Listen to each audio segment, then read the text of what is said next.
Hello kids, welcome to science session. We are doing chapter light. So today is the last session of this chapter. तो इसमें इस last session में we are going to learn about questions and answers. हमने इस chapter में बहुत कुछ learn करा है, लेकिन अब काफी चीजें हमें क्लियर भी हो गई है. कुछ क्वेश्चंस हमें मालूम है कि जब हमसे पूछे जाएंगे तो हमने उसके बिल्कुल प्रॉपर डेफिनेशन पढ़ी हुई है, like angle of incidence, angle of reflection या पॉइंट ऑफ इंसिडेंस. हमने इस टाइप से बहुत से टर्म्स सीख लिए, लेटरल इन्वर्जन, डिस्पर्शन, तो उनकी तो एक proper definition you can give. लेकिन ये जो टॉपिक है इसमें हम अगर कहते हैं आउट ऑफ द बॉक्स आपको क्वेश्चंस मिल सकते हैं कि आप देखेंगे जब आप क्वेश्चन पढ़ेंगे आपको लगेगा oh how to give the answer, ये तो कहीं मालूम नहीं है. लेकिन अभी जब मैं एक्सप्लेन करूंगी तब आपको पता चलेगा उस क्वेश्चन का अगर हमने बेसिक थिंग पकड़ ली है कि हमसे पूछा क्या जा रहा है, easily we can write down the answer.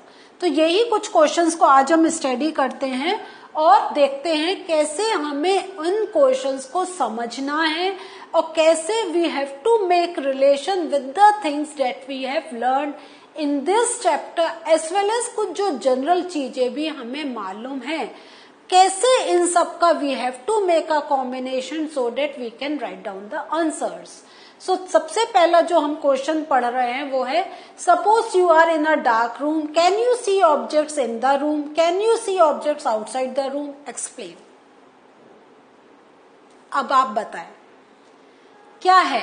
एक जनरल चीज आपसे पूछी गई है, आप अगर डार्क रूम में क्या कोई आप चीज देख सकते हैं और आप बाहर जाएं क्या आप देख सकते हैं. सो अब सोचिए कैसे आंसर देंगे, कहां से आपको कौन सा कॉन्सेप्ट का एक रिलेशन बनाना है to give the answer.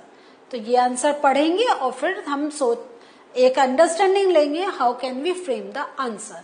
Objects are visible, तो अभी आप देख रहे हैं हम सबसे पहले रीजन बता रहे हैं कि कोई चीज विजिबल कब होती है. तो objects are visible to us when light reaches our eyes after being reflected from the object. तो पहले हमने इस सेंटेंस के थ्रू ये बताया है कि how does things are visible to us, क्या प्रोसेस होता है जिससे थिंग्स बिकम्स विजिबल. अब ये जब हमने कॉन्सेप्ट बता दिया, अब हम डार्क रूम का कॉन्सेप्ट लेंगे. डार्क रूम में क्या है, because there is no light. तो देख रहे हैं आप यहां पर आपको डार्क रूम से आगे क्या एक रिलेशन बनाना है, मीन्स नो लाइट, क्योंकि हमारा मेन विजिबिलिटी का क्वेश्चन है. विजिबिलिटी तभी होगी जब आईज ठीक है और लाइट इज देयर. तो यहाँ पे डार्क रूम का हमने क्या लिख दिया, there is no light, so there will be no reflection. जब क्या है डार्क रूम में, हमने सिर्फ डार्क रूम बोला है तो ये नहीं कहा है कि कोई सामान नहीं है. चलिए कोई सामान भी नहीं हो, वॉल्स तो होंगी, मगर there is a surface which can reflect the light. Because there is dark room है तो देयर इज नो लाइट. जब लाइट ही नहीं है तो रिफ्लेक्शन कहां से होगा. Thus no object can be see. Clear हुआ. लेकिन जैसे ही हम आउटसाइड जाते हैं तब क्या होता है, अब आपको आंसर मिल गया, मुझे बोलना चाहिए नहीं है ना. अब आप क्लियरली कह सकते हैं बाहर लाइट होगी तो लाइट रेस होंगी, वो रिफ्लेक्ट होंगी and the objects will be visible to अस.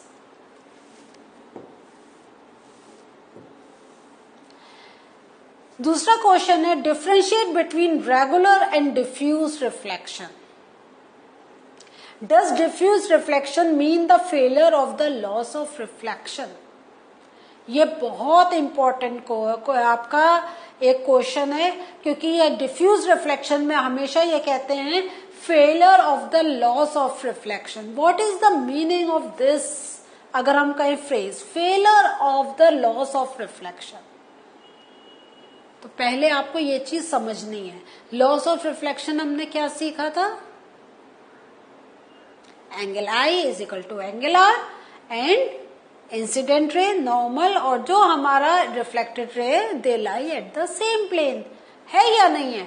तो ये कह रहे हैं डिफ्यूज रिफ्लेक्शन, इसका मतलब है कि जो इंसिडेंट रे और जो आपका रिफ्लेक्टेड रे का जो एंगल है, angle i is not equal to angle r, but this is not the case. Regular reflection takes place from a smooth surface and irregular reflection takes place from irregular surfaces. तो हमने पहले इसको समझा दिया. अब हम लोग इसको थोड़ा एक्सप्लेन करेंगे. इन रेगुलर रिफ्लेक्शन जो रिफ्लेक्टेड रेस होती हैं, they are parallel to each other, but in diffuse reflection जो रिफ्लेक्टेड रेस होती हैं, they are not parallel to each other. और इसमें why are they not parallel to each other, वो हमने बता दिया क्योंकि they have a irregular surface. लेकिन बट यहां पे ध्यान दीजिए, but each ray follow the loss of reflection. जो इंसिडेंट एंगल बनेगा वो ही रिफ्लेक्टेड एंगल रहेगा. Means angle i will be equal to angle r. Therefore, we can say there is no failure of loss of reflection. वो हमें मिलेगा.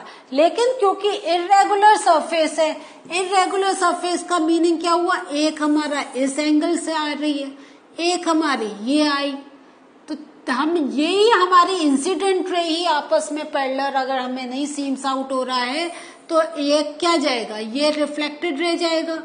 जो reflection होगा that will be equal to जो एंगल आई बन रहा है उस वही एंगल आर बनेगा, वो नहीं. लेकिन इरेगुलर सरफेस है तो सेम सरफेस नहीं मिल रहा है इंसिडेंट रे को टू गेट रिफ्लेक्टेड.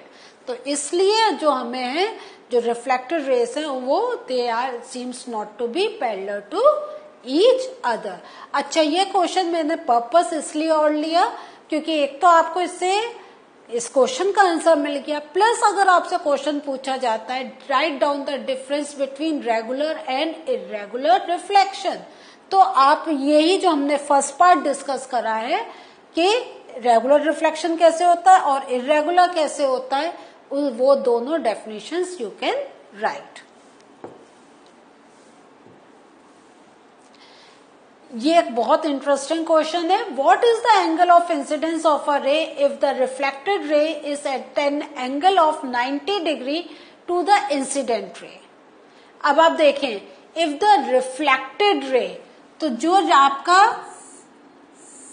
यहां देखिए ये जो रिफ्लेक्टेड रे है is at an angle of 90 degree to the incident ray. Means जो इंसिडेंट रे है और जो रिफ्लेक्टेड रे है इनके बीच में 90 डिग्री का एंगल बन रहा है. तो हमसे क्या पूछा जा रहा है, what is the angle of incidence. तो टोटल अगर हम कहें तो हमारा क्या है, angle i plus angle r हमें मिल रहा है 90 डिग्री. हमसे पूछा जा रहा है कि एंगल आई कितना होगा, है ना. तो अगर एक मैथमेटिकल कैलकुलेशन लें, क्योंकि तो हम we can solve in this way कि हमें मालूम है angle i is always equal to angle r. तो अगर हमने एंगल आई को एक्स लिया, एंगल आर को भी हम एक्स ले सकते हैं इक्वल टू 90 डिग्री. तो ये हो गया हमारा 2x is equal to 90 degree. तो x is equal to 90/2 that is 45 degree, जो मैंने यहाँ सॉल्व करके आपको दिखाया है. लेकिन हमें ये फिजिक्स भी है हमारी साथ में, तो थोड़ा सा हमें ऐसे लिखकर we have to explain. If the reflected ray is at an angle of 90 degree to the incident ray, then the angle of incidence is 45 degree. और फिर हमें ये पूरा समझाना है. वो क्यों, क्योंकि हमें उसको एक बैकअप देना है, क्योंकि according to the law of reflection angle of incidence is always equal to angle of reflection. Therefore, angle of incidence and angle of reflection both are 90 degree upon 2. ये 90 degree upon 2 कैसे आ रहा है, I have explained it here, there. Clear हो गया, क्योंकि हमने क्या कहा है कि angle of incidence is equal to angle of reflection. Clear?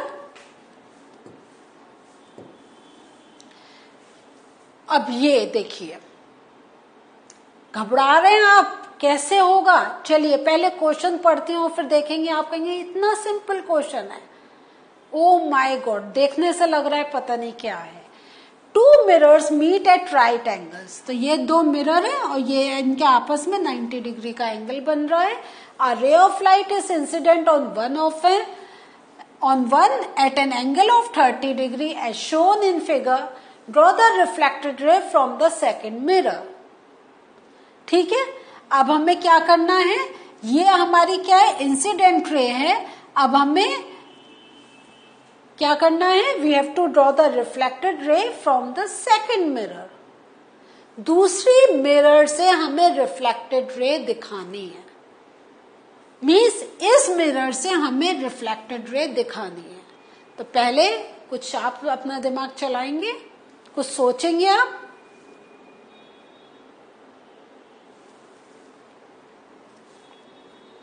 कैसे इस क्वेश्चन को करेंगे?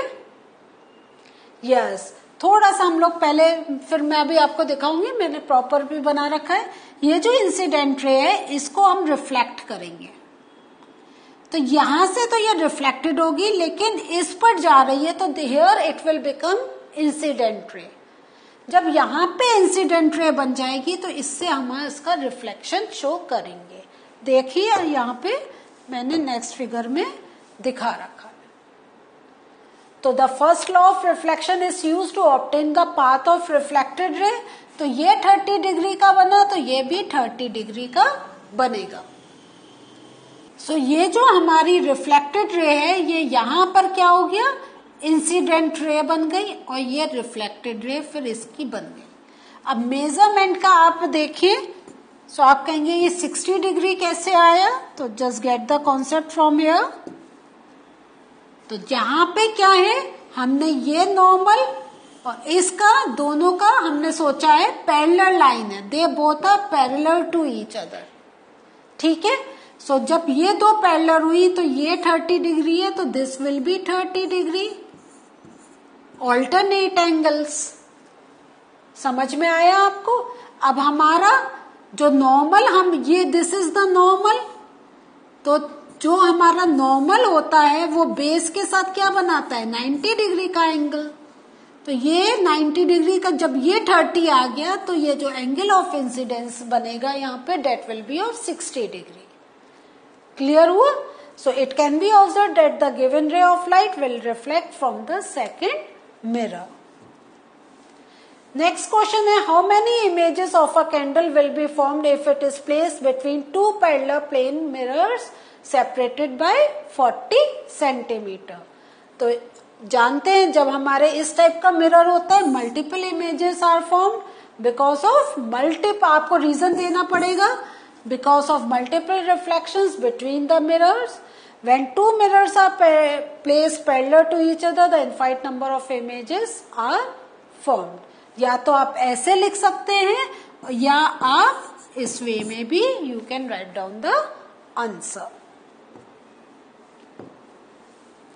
फिर एक हमारा last question in for today's session, find out the position of the image of an object situated at A in the plane mirror. तो यहाँ पे हमें पहले एक ही हमें निकालनी है। तो सेम ये प्लेन मिरर है, तो हमें मालूम है जितने डिस्टेंस पर ये होगा ऑब्जेक्ट उतने ही डिस्टेंस पे we are going to get the image. अब क्या है, कैन पहेली at B see this image, फिर कैन बूजो at C can see this image. तो क्या ये लोग इमेज देख सकते हैं? एक और क्वेश्चन है, व्हेन पहेली moves from B to C where does the image of A move. तो अब ये सारे क्वेश्चन का आंसर तो ये इसमें पहले देखिए, आपने जितनी दूरी पर आपका ये डिस्टेंस था उतनी ही डिस्टेंस पे आप यहाँ पे इमेज बनाएंगे। फिर आप ये देखेंगे कि जब यहां से लाइट रिफ्लेक्ट होगी, ए से जब लाइट रिफ्लेक्ट होगी तो ये इंसिडेंट, ये हमारा इंसिडेंट हो रही है, अब रिफ्लेक्ट होके इधर जा रही है। सो क्या होगा, बी से ये इमेज विजिबल होगी, एस वेल एस सी से भी इमेज विजिबल होगी। और जो हमारा लास्ट पार्ट था क्वेश्चन का कि अगर ये पोजीशन चेंज करेंगे तो इमेज मूव होगी, तो उसका आंसर होगा नो, क्योंकि ऑब्जेक्ट तो अपनी जगह है, इमेज तो तभी मूव होगी when the object will move. Clear हुआ? तो image of the object A is found behind the mirror, the distance of the image from the mirror is equal to the distance of A from the mirror. तो यहाँ पे हमने बाकी जो हमारे question के पार्ट्स थे मैंने ओरल आंसर दे रही हूँ कि बी भी देख सकता है, सी भी देख सकता है इमेज को। So what did we learn in this session? In this session we have done the question and answers, और मैंने most of the answers आपको लिखकर बताए हुए हैं, जैसे you know how to frame the language and can write down the answer. So in the next session with a new chapter going to meet you again. Bye.